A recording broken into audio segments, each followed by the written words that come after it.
Hello everyone, my name is Mary Korn and this is my graduate project for Human Resource Management Applications, Amberton University, Winter 2021 session. The subject of this presentation is developing a human resources strategy for a company that has gone through a merger or acquisition.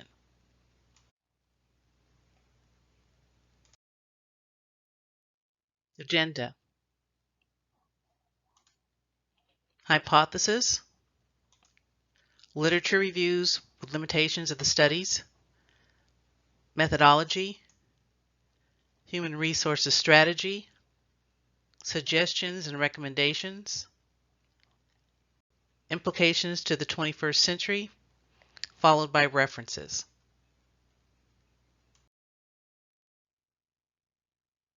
Hypothesis. Companies facing a merger or acquisition will require a sound human resources strategy to enhance employee well-being, yielding a successful outcome.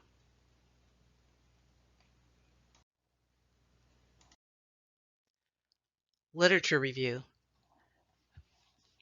Riding the tides of mergers and acquisitions by building a resilient workforce, a framework for studying the role of human resources management. This article covers the research gap by focusing on the resilience and well-being with connections to the broader social context. This is a developing topic and shows the importance of human resource systems in developing and sustaining resilience and collaborative teamwork in mergers and acquisitions. Some of the key challenges are communication, management competence or incompetence, in reaching economies of scale, turnover, organizational identity, fairness, employee commitment, and voice. After mergers and acquisitions, there is a need for relationship building and management within the company. Developing employee competencies, creating a positive psychological environment, training in soft skills, and personal traits that help cope with the negative impact and new requirements expected of them. M&As require employees from both organizations to overcome their differences and develop new working relationships to build trust. The trust is obtained through communication and mutual respect and is critical to M&A success. Relational human resource management practices, supportive leadership, training, and development boost employee well-being and develop employee resilience, contributing to a sustainable organizational performance. The limitations of this study is that only focuses on the elements that are particularly noticeable as the understanding the consequences of nurturing and sustaining resilience, and that this paper only represents a start in the development of a more comprehensive theory. In conclusion, this article highlights which human resource management practices may be beneficial or detrimental to enhancing employees' well-being and resilience. It presents several suggestions to advance the knowledge in this field by examining the HR management practices that enable enhanced performance and sustainability during and after a merger or acquisition. Some of the suggestions were employee-oriented human resource management practices may enhance employees' well-being and resilience during an M&A and post-merger and acquisition integration as well. Relational human resource management practices, effective communication, and sensitivity to organizational culture differences during an M&A and in the post-merger and acquisitions integration phase will contribute to sustainable organizational performance. Literature Review 2.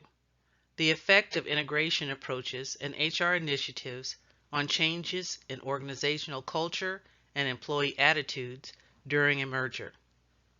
This research is a study of two merging Indonesian companies and consists of 101 employees who were surveyed after the merger regarding their current and reflective opinions of the company's culture, how effective HR was in functioning with the merger, and their commitment to the organization and employee engagement. It was found that compared with employees who underwent a transformational approach, those who underwent a preservation approach perceived less culture change during the merger and had greater organizational commitment and employee engagement after the merger. Although more significant culture change was related to less organizational commitment, when human resource initiatives were effective, there were no significant relationships between culture change and organizational commitment or culture change and employee engagement. This study examined the relationships between 5 variables that play essential roles during the merger and acquisition process: the integration approach used, organizational culture, employee engagement, organizational commitment, and the effectiveness of HR initiatives. Starting with the integration approach chosen by the company, the use of the transformational approach with the employees at the headquarters was related to perceptions of more significant change in organizational culture, and also to lower employee engagement and organizational commitment compared with the use of the preservation approach at the other business units. It is not surprising that the employees who underwent the transformational approach experienced tremendous changes in organizational culture. As research shows, the transformational approach involves blending the two companies' existing practices and integrating external practices. Post-merger, making the new company would resemble a blend of the two previous companies and be an entirely new one. The preservation approach, on the other hand, involves the least amount of change. The two companies operate almost independently. Although the two companies have merged into a single entity, each maintains its original structure, systems, policies, management practices, and work processes. Limitations of the study. There are several limitations to this study. First, the study was conducted in one merged company located in Indonesia, a developing country with a unique culture. Second, the cultural change measurements relied on the employee's memory.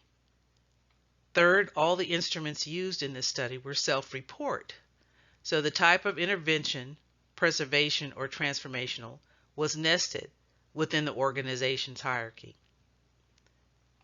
In conclusion, integrating 2 or more companies through merger and acquisition is not an easy task. However, with advancement of business worldwide, merger and acquisition is still an attractive strategy for companies to grow. Based on the results, these are some of the recommendations the researchers suggested for HR practitioners.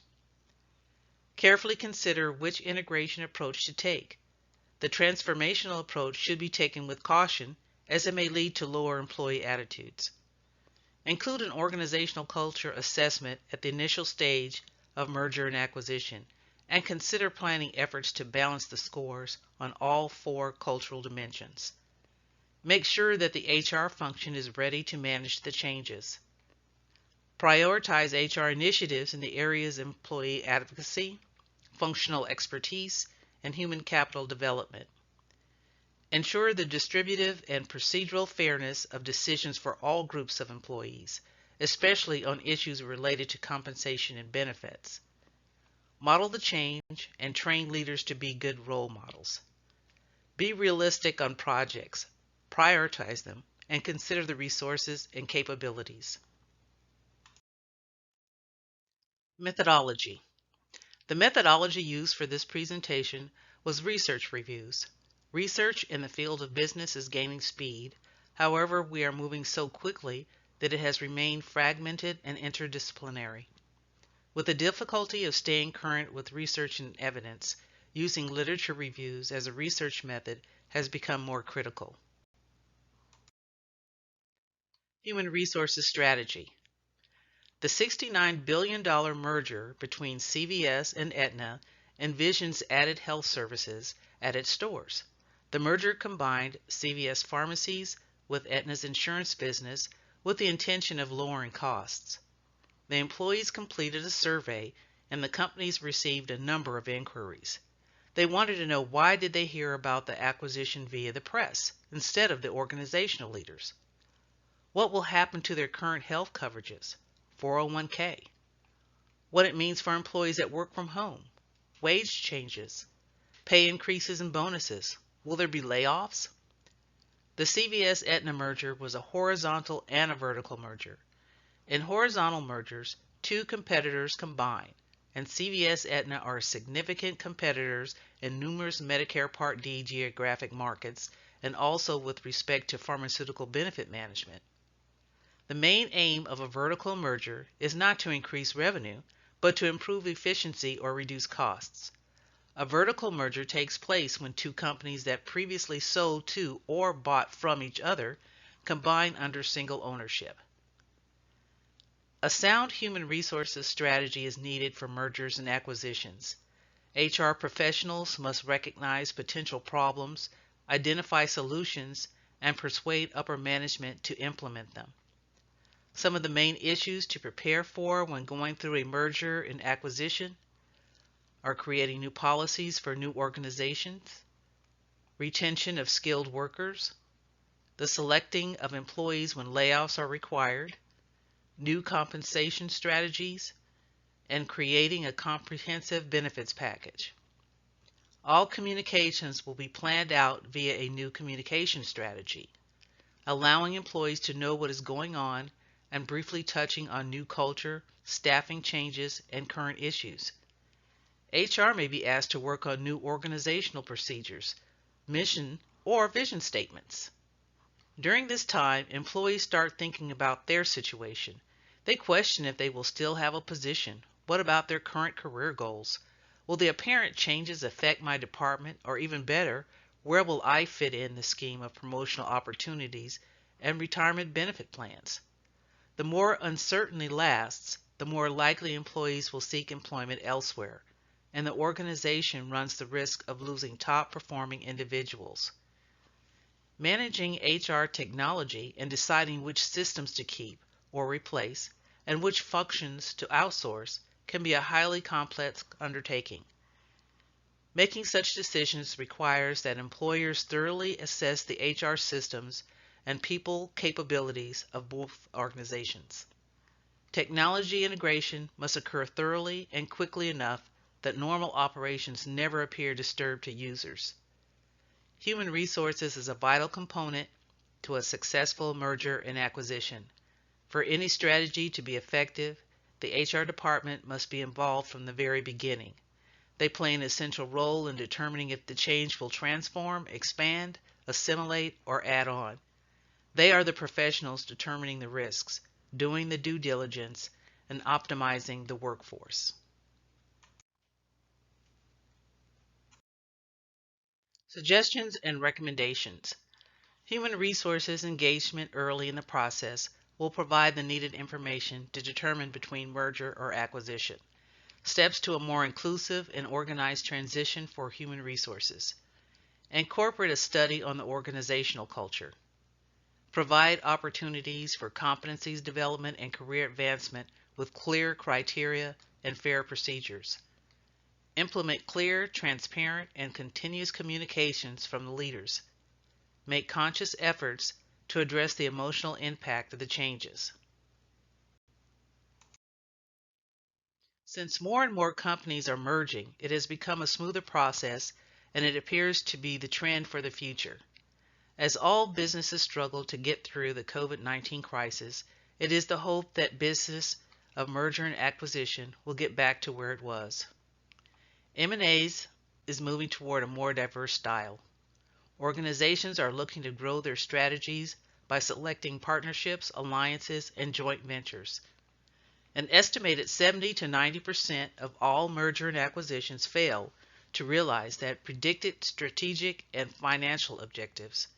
This can be attributed to various HR-related aspects, such as incompatible cultures, management styles, low motivation, loss of significant talent, lack of communication, lack of trust, and uncertainty of long-term goals. To study various methods and determine which appears to be most feasible, there are 4 approaches to mergers and acquisitions: preservation, absorption, symbiotic, and transformational. In the preservation approach, the two companies continue to operate independently, keeping with the original structure, systems, policies, management practices, and work process, allowing them to maintain separate identities while forming the new organization. The second approach allows for the more dominant company to implement its culture within the smaller company. With the symbiotic approach, both companies create an identity from both companies using both worlds.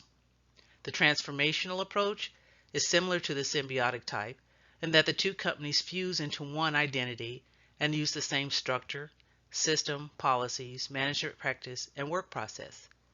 However, in this type of integration, the companies do not just merge their existing practices, but also integrate external best practices into their new organizational practices. After review, I feel the best strategy would be the preservation approach to mergers and acquisitions. It allows both companies to play a part in what the final organization will function and with less stress. Human resources has changed and is much more than personnel. Qualitative research on this subject seemed to be the best route to reveal the importance of human resource management in a merger and acquisition.